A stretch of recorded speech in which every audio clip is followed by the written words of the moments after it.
আরও ভয়াবহ হয়ে উঠেছে পাকিস্তানের বন্যা পরিস্থিতি।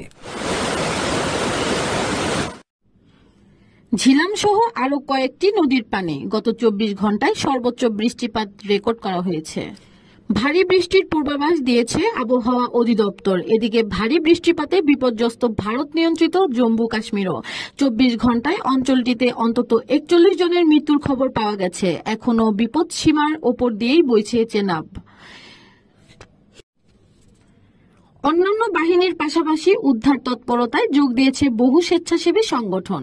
সবশেষ প্রাপ্ত তথ্যানুযায়ী 2 লাখেরও বেশি নাগরিককে সরিয়ে নেওয়া হয়েছে নিরাপদ স্থানে। বন্যায় ক্ষতিগ্রস্ত 1.5 লাখেরও বেশি মানুষ। আগামী 12 থেকে 24 ঘন্টায় পাঞ্জাব ও পাকিস্তান নিয়ন্ত্রিত কাশ্মীরের ভারী বৃষ্টি।